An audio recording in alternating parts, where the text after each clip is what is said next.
চলছে।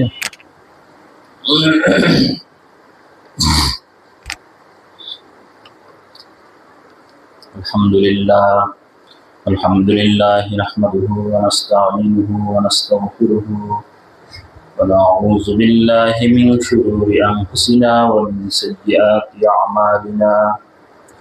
من يهد الله فلا مضل له ومن يضلل فلا هادي له ونشهد أن لا إله إلا الله وحده لا شريك له ونشهد أن سيدنا وحبيبنا ومولانا محمدا عبده ورسوله الذي أرسله بالحق بشيرا ونذيرا وداعيا إلى الله بإذنه وسراجا منيرا. وقد قال الله تعالى في كلامه المجيد وفرقانه الحميد: أعوذ بالله من الشيطان الرجيم. بسم الله الرحمن الرحيم. قل لعبادي الذين آمنوا يقيموا الصلاة وينفقوا مما رزقناهم سرا وعلانية من قبل أن يأتي يوم لا بيع فيه ولا خلال. الله الذي خلق السماوات والأرض وأنزل من السماء ماء فأخرج به من الثمرات رزقا لكم وسخر لكم الفلك لتجري في البحر بأمره وسخر لكم الأنهار.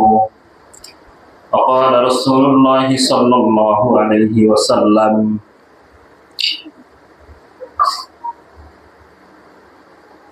اتقوا الظلم فإن الظلم ظلمة يوم القيامة أو كما قال عليه الصلاة والسلام. সম্মানিত মুসলিমবৃন্দ, আসসালামু আলাইকুম ওয়া রাহমাতুল্লাহি ওয়া বারাকাতুহু। আমরা শুকরিয়া আদায় করি মহান রব্বুল আলামিনের দরবারে, যিনি আমাদেরকে সুস্থ রেখে ব্যস্ততাকে পরিহার করে তার পবিত্র জুমার দিনে জুমার নামাজ আদায় করার জন্য তার পবিত্র ঘরে আসার তৌফিক দান করলেন। সে রব্বুল আলামিনের দরবারে লাখ কোটি শুকরিয়া আদায় করি, আলহামদুলিল্লাহ। দরুদ এবং সালাম পাঠ করি সাইয়্যিদুল মুরসালিন রাহমাতুল লিল আলামিন, যার আদর্শ প্রতিটি মুসলমানের জন্য মেনে চলা ফরজ, সেই মহামানবের প্রতি সাল্লাল্লাহু আলাইহি ওয়াসাল্লাম। অতঃপর আমি আপনাদের সামনে সূরাতুল ইব্রাহিম থেকে 31 এবং 32 নম্বর আয়াত তেলাওয়াত করেছি। গত জুমায়ও এই আয়াতগুলো থেকেই আলোচনা হয়েছিল এবং সেই সাথে একখানা হাদিস পাঠ করেছি। যেহেতু এটা ধান কাটামারির সময় চলতেছে, এই জন্য আল্লাহর যে বিধান, এই বিধানকে আমাদের স্মরণ করা দরকার। প্রত্যেকটি ইবাদতের নির্ধারিত সময় আছে। নির্ধারিত সময়ের মধ্যে যদি আমরা ইবাদতগুলো করতে না পারি, তাহলে দেখা যায় যে পরে আমাদেরকে আফসোস করতে হয়। এই জন্য আফসোস যাতে আমাদের করতে না লাগে, এই জন্য সময় মতোই ইবাদতগুলি করা দরকার। আল্লাহ রাব্বুল আলামিন মানুষের যে হায়াতটা দিয়েছেন, আমরা যে হায়াতটা পেয়েছি, এই হায়াতের মধ্যে কয়েকটা কাল রয়েছে। একটা হচ্ছে শিশুকাল, তারপরে হচ্ছে কিশোরকাল, তারপরে যুবক, তারপরে বৃদ্ধ, এভাবে কয়েকটা ধাপ রয়েছে। এই প্রত্যেকটি ধাপের মধ্যে আল্লাহ তাআলা কিন্তু ইবাদতের হিসাব নেবেন দুইটি ধাপের মধ্যে থেকে। একটা হচ্ছে কৈশোরকাল, একটা হচ্ছে যুবককাল। কিশোর বয়সে এবং যুবক বয়সের যে ইবাদতের মধ্যে যারা শামিল থাকবে, বৃদ্ধ বয়সে গিয়ে তাদের ইবাদত যদি দেখা যায় যে ভুল ত্রুটি দিয়ে ভরা থাকে, তাহলে যুবক বয়সে আর কিশোর বয়সে যে সহিভাবে সে ইবাদত করতে পেরেছিল, সেই হিসাবেই বৃদ্ধ বয়সের ইবাদত আল্লাহ তাআলার কাছে পরিগণিত হবে। আর যারা কিশোর বয়সকে এবং যুবক বয়সকে প্রাধান্য দেয় নাই, এই বয়সে একবারে দেধারসে জীবনযাপন করছে, বেপরোয়া ভাবে, আল্লাহ তাআলার হুকুম আহকামের কোনো তাওয়াক্কা করে নাই, আল্লাহ তাআলার বিধানকে বুড়ো আঙ্গুল দেখিয়েছে। তো বয়স তো আছে, এখন আমার কি বয়সটা হলো, আমাকে নামাজ পড়তে হবে এই বয়সে, আমাকে এই বয়সে দাঁড়িয়ে রাখতে হবে, অনেকেই এই ধরনের মন্তব্য করে। কিন্তু যারা এই ধরনের মন্তব্য করে তারা হচ্ছে বোকার স্বর্গে বসবাসকারী। কারণ কার হায়াত কতটুকু আমরা কেউ কিন্তু জানি না। এই জন্য আল্লাহ তাআলা যে আমাদেরকে হায়াত দিয়েছেন, এই হায়াতের প্রতিটি সময়কে আমাদেরকে গুরুত্ব দিতে হবে। হাদিসে বলা হয়েছে যে তোমাদের মৃত্যু আসার আগেই তোমাদের হায়াতকে তোমরা গুরুত্ব দাও, প্রাধান্য দাও। বৃদ্ধ হওয়ার আগেই তোমরা যুবক, মানে বৃদ্ধ হওয়ার আগের যে বয়স আছে এটাকে তোমরা প্রাধান্য দাও। অসুস্থ হওয়ার আগে সুস্থতাকে প্রাধান্য দিতে বলা হয়েছে। এই জন্য যারা যুবক বয়সে আল্লাহ তাআলার ইবাদতের মধ্যে শামিল হবে না, বৃদ্ধ বয়সে গিয়ে আল্লাহ তাআলার ইবাদতের মধ্যে শামিল হবে, তখন তারা দেখা যাবে যে তারা ইবাদতগুলোর মধ্যে যখন ভুল ত্রুটি বিচ্যুতি দেখা যাবে, ফেরেশতারা আমলনামা লেখার সময় আল্লাহকে অভিযোগ করবে যে আল্লাহ, তোমার এই বান্দা তো ইবাদত করতেছে ভুলে ভরা,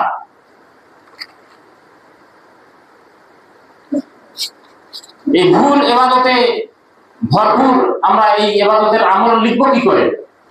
তখন আল্লাহ তাআলা ফেরেশতাদেরকে বলবেন যে দেখো, এই লোকটা যুবক বয়সের আমল দেখো, তার ইবাদত কেমন। তখন তারা ডায়েরি খোঁজা শুরু করবেন, খুঁজতে খুঁজতে দেখবে যে এই লোকের যুবক বয়সের কোনো আমলই নেই, সে নামাজ পড়েনি, রোজা রাখে নাই, সবসময় নাচ গানের সাথে ব্যস্ত ছিল, সবসময় চুরি ডাকাতি, দুর্নীতি, বদমাইশি জীবন যাপন করেছে। তখন আল্লাহ বলবেন যে ওই হিসাবে এর আমল তোমরা লিখতে থাকো, তার এই নামাজ দিয়ে কোনো কাজে আসবে। তাহলে কত ভয়ঙ্কর কথা, যারা শেষ বয়সে গিয়ে আল্লাহর ইবাদত করার জন্য তারা নিয়োগ করে রেখেছে। এই জন্য আসুন আমাদের সতর্ক হওয়া উচিত, আজকে থেকেই প্রতিটি সময়কেই প্রাধান্য দিতে হবে। আমরা এখন জুমার নামাজ আদায় করতেছি, আসরের নামাজ আমরা পাবো কি পাবো না এর কোনো নিশ্চয়তা নেই, সবাই আমরা জানি, জানার পরেও আমরা মানি না। দেখা যায় যে অনেক বৃদ্ধ লোক বেঁচে আছে, একবারে সুস্থ সবল যুবক, হঠাৎ হার্ট অ্যাটাক করে মারা গেল। সে যদি নিয়োগ করতো যে আমি বৃদ্ধ বয়সে ইবাদত করবো, তাহলে তার কি হলো? এই জন্য যারা বয়স্ক, যারা বৃদ্ধ, তাদের জন্য এটাও একটা আল্লাহর নিয়ামত যে বৃদ্ধ হওয়া পর্যন্ত বেঁচে রেখেছে। আর তওবার যে একটা সিস্টেম, পদ্ধতি, সেটা হলো বৃদ্ধ বয়সেও যারা আগে ভুল করেছে, বৃদ্ধ বয়সেও যদি এসে আল্লাহ তাআলার কাছে যদি আত্মসমর্পণ করে, কোরআনের সকল বিধানের কাছে যদি মাথা নত করে, দলমত নির্বিশেষে ইসলামের পথিক যদি হয়, তাহলে আশা করা যায় যে লোকটা ক্ষমা প্রার্থনা, আল্লাহ তাআলা তাকে ক্ষমা করে দেবে। এই জন্য যারা আমরা ভালো পথে আসার চেষ্টা করি, তাদেরকে আর নফসের কোনো ইবাদত করা যাবে না, নফসের তাবেদারি করা যাবে না।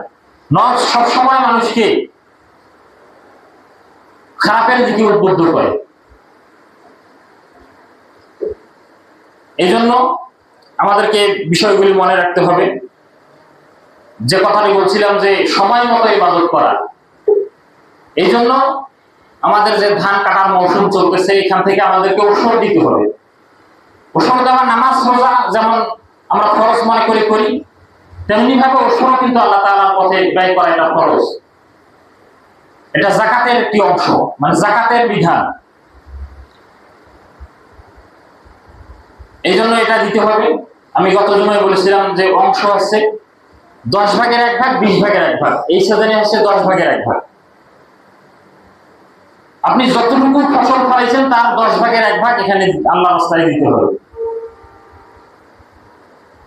এটাতে যদি কেউ কৃপণতা করে তাহলে তার সম্পদের মধ্যে নাপাকি মিশে থাকবে। আল্লাহ রাসূল বলেছেন, যার মধ্যে যে সম্পদের মধ্যে যাকাত মিশে আছে, যাকাতের মিশ্রণ ঘটেছে, তার সম্পদ হচ্ছে অবৈধ নাপাক। আর এই সম্পদ তাকে ধ্বংসের দিকে ঠেলে দেয়। এই সম্পদের মাধ্যমে সে ধ্বংসপ্রাপ্ত হবে। আল্লাহ রাসূল সাল্লাল্লাহু আলাইহি ওয়াসাল্লাম একটি হাদিসের মধ্যে বলেছেন যে তোমরা জুলুম করা থেকে বেঁচে থাকো, জুলুম থেকে আল্লাহ তাআলার কাছে পানাহ চাও। কারণ জুলুম হচ্ছে অন্ধকার, আর এই জুলুম কিয়ামতের দিন অন্ধকার হিসেবেই সাব্যস্ত হবে। যারা জুলুম নির্যাতনের সাথে জড়িত তারা কিয়ামতের দিন অন্ধকার অবস্থায় উঠবে, তারা চোখে কিছু দেখতে পারবে না, তাদের চোখকে অন্ধ করে দেওয়া হবে। আর একটা বিষয় থেকে বেঁচে থাকতে বলেছেন রাসূল সাল্লাল্লাহু আলাইহি ওয়াসাল্লাম, বলেছেন যে তোমরা কৃপণতা থেকে বেঁচে থাকো। এই কৃপণতা তোমাদের পূর্ববর্তীদেরকে ধ্বংস করে দিয়েছে। আর এই কৃপণতা যে তোমাদেরকে রক্তপাত করতে এবং হারামকে হালাল করতে উদ্বুদ্ধ করে। এই জন্য আল্লাহ রাসূল সাল্লাল্লাহু আলাইহি ওয়াসাল্লাম এই বিষয়গুলি থেকে দূরে থাকতে বলেছেন। আর যাদের সম্পদ কম তারা এমনি দান সদকা করবে, তাদের খেয়ে পরে অতিরিক্ত যেটা থাকবে তাদেরকে দান সদকা করতে হবে। এই দান সদকার ব্যাপারে একটু গুরুত্বপূর্ণ হাদিস হচ্ছে, যেটা গত জুমায় আমি বলতে চেয়েছিলাম, বলি নাই। এই দান সদকা করার ব্যাপারে এটা গোপনে দান করার যে তাৎপর্য, আল্লাহ রাসূল সাল্লাল্লাহু আলাইহি ওয়াসাল্লাম বলেছেন যে আল্লাহ রাব্বুল আলামিন যখন পৃথিবী সৃষ্টি করলেন, পৃথিবী দেখা গেল যে খেলাধুলা শুরু করে দিল, ধুলাধুলি শুরু করলো। তখন আল্লাহ তাআলা পাহাড় সৃষ্টি করে দিয়ে পাহাড়কে পৃথিবীর মধ্যে পেরেক হিসাবে গেড়ে দিলেন। পৃথিবী নড়াচড়া বন্ধ হয়ে গেল। তখন ফেরেশতারা আশ্চর্য হয়ে গেল। আশ্চর্য হয়ে আল্লাহকে জিজ্ঞেস করলেন যে হে প্রভু, এই পাহাড়ের চেয়েও শক্তিশালী কোন সৃষ্টি তোমার আছে নাকি? তখন আল্লাহ বললেন অবশ্যই আছে। তখন ফেরেশতারা আবার জিজ্ঞেস করলেন কি আছে? আল্লাহ বললেন যে লোহা আছে, লোহা পাহাড়ের চেয়েও শক্তিশালী। তখন ফেরেশতারা আবার জিজ্ঞেস করলো যে লোহা থেকেও কোন শক্তিশালী কোন জিনিস আছে? আল্লাহ বললেন অবশ্যই আছে। কি আছে? আল্লাহ বললেন আগুন। এই আগুন লোহাকেও গলিয়ে ভস্ম করে দেয়, ছারখার করে দেয়, পানি করে দেয়। তারপর ফেরেশতারা আবার জিজ্ঞেস করলেন যে লোহার থেকেও কোন শক্তিশালী জিনিস আছে? পানি থেকেও কোন শক্তিশালী জিনিস আছে? আগুন থেকে কোন শক্তিশালী জিনিস আছে? তখন আল্লাহ বললেন হ্যাঁ আছে। আগুন থেকে শক্তিশালী জিনিস হচ্ছে পানি। এই পানি আগুনকে নিভিয়ে একেবারে নির্বাপিত করে দেয়। তখন ফেরেশতারা আবার জিজ্ঞেস করলো যে পানি থেকে শক্তিশালী কোন জিনিস আছে? তখন আল্লাহ বলেন যে আছে, বাতাস আছে। ফেরেশতারা আবার আল্লাহকে জিজ্ঞেস করলেন যে বাতাসের চেয়ে কি শক্তিশালী কোন জিনিস আছে? তখন আল্লাহ তাআলা বললেন হ্যাঁ আছে। তখন ফেরেশতারা বললেন কি? তখন আল্লাহ বললেন যে বনি আদম যখন কোনো কিছু দান করে ডান হাত দিয়ে, বাম হাতেও সেটা জানে না, বাম হাত থেকেও তা গোপন করে রাখে। এটা হচ্ছে এই সমস্ত যে শক্তিশালী জিনিসের কথা তোমরা শুনলে, তাদের সকল মানে সমস্ত বিষয়ের থেকে এই গোপনে দান করা হচ্ছে বেশি শক্তিশালী। বলেন সুবহানাল্লাহ। এই জন্য গোপনে আমাদেরকে দান করতে হবে। হাদিসে আল্লাহ রাসূল সাল্লাল্লাহু আলাইহি ওয়াসাল্লাম বলেছেন যে কেউ যদি গোপনে দান করে তাহলে গোপনে যে গুনাহগুলি করে থাকে আল্লাহ তাআলা সেই গোপন গুনাহগুলি মাফ করে দেন, বলেন সুবহানাল্লাহ। এই জন্য আমাদেরকে গোপনে দান করতে হবে। গত জুমায় যে বলেছিলাম যে গোপনে দান করার সিস্টেম হচ্ছে যে আপনি যার মাধ্যমে দান করবেন তাকেও বলে দিবেন, যে যাতে এটা আপনি কেউ বলবেন না, এই বিষয়টা দানকারীর নাম উল্লেখ থাকবে না। যাই হোক, আল্লাহ তাআলা যাতে আমাদেরকে ইসলামের এই বিধানগুলি, যে খরচ যে বিষয়গুলি, এগুলি আগে প্রাধান্য দেওয়ার আমরা দিতে পারি। আল্লাহ তাআলা যাতে আমাদেরকে তৌফিক দান করেন। যে যতটুকু পারি সামর্থ্য অনুযায়ী আমাদেরকে দান সদকা করতে হবে। হাদিসে আরো বলা হয়েছে আস-সাদকাতু তারাদ্দুল বালা, সদকা হচ্ছে মানুষকে বিপদ মুসিবত থেকে হেফাজত করে। আমরা অনেকেই কোনো বিপদ থেকে যদি বেঁচে যাই, অনেকেই আমরা ঠাট্টা বিদ্রুপ করি যে তুই একটা কোরবানি দিয়ে দে বা বাড়িতে মিলাদ করো, এই ধরনের কথা কিন্তু আমরা বলে থাকি। এটা এই হাদিসের মাধ্যমে এটার সত্যতা পাওয়া যায়। বাড়িতে মিলাদ করাতে হবে না, কিছু দান করে দিতে হবে। এই জন্য আল্লাহ যাতে আমাদেরকে কৃপণতা থেকে, জুলুম থেকে, অসত্যতা থেকে হেফাজত করেন।